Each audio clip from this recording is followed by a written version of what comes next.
je vais commencer par créer une nouvelle map. Donc, je vais aller sur File, New Level, et je vais prendre une map basique et appuyer sur Create.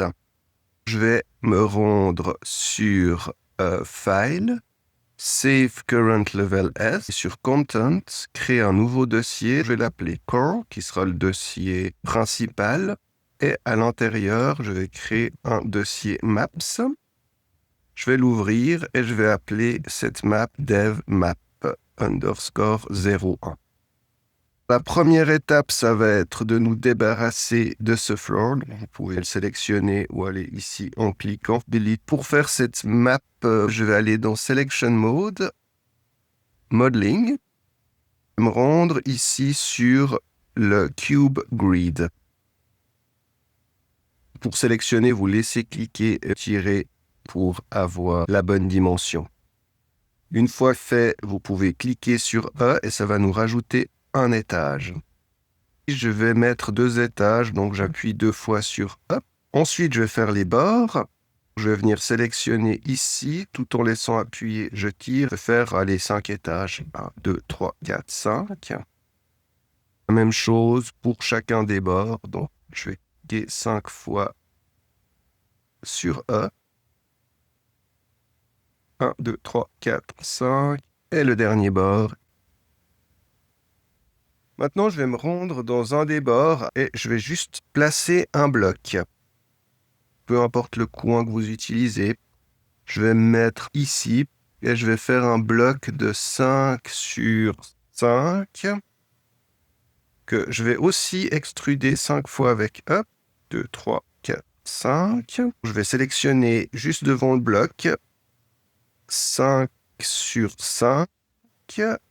Cette fois-ci, je vais faire une extrusion dans l'autre sens en appuyant sur Q. Je vais cliquer sur Accept. C'est un bug de la 5.6. Normalement, les collisions sont automatiquement placées. Si vous allez dans le fichier Core, Maps, Generated, vous aurez ici un fichier avec votre géométrie. Je vais me rendre dans les détails, taper collision. Je vais utiliser Use Complex Collision as Simple. Appuyer sur Save. Je vais prendre mon Player Start.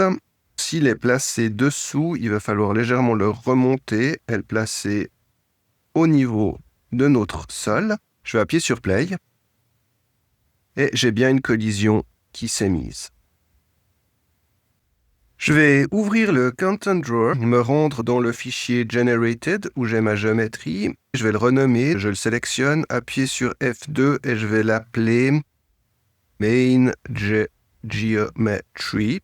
Dans le Selection Mode, sélectionnez le Player Start et revenez dans la partie Modeling. Cube Grid, et je vais à nouveau remplir ici mon creux. Vérifiez bien que ça soit 500 par 500.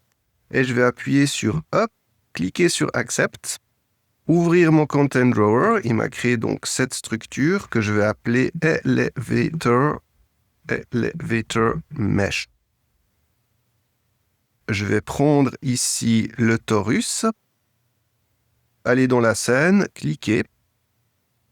Je vais changer sous Shape la première valeur, je vais la placer à 36, la deuxième à 9, et je vais mettre 24 et 24. Je vais faire aussi une rotation de 90. Cliquez sur Accept. Je vais ouvrir mon Content Drawer. Cliquez sur F2 et l'appeler Cache Button. Je vais le placer pour voir si j'ai les bonnes dimensions. Je vais le mettre contre le mur. C'est ce qui entourera le bouton. On va aller sur Cylindre. Je vais mettre le cylindre puisqu'il s'oriente à peu près au niveau du tore. Et je vais lui donner des valeurs ici de 24 au niveau du radius, 36 au niveau de la hauteur et laisser les autres valeurs par défaut. Cliquez sur Accept, on va avoir le bouton qui sera au centre l'entrée. On a nos 3 éléments, on a l'elevator et on aura le bouton. On les utilisera lorsque l'on fera les acteurs en question.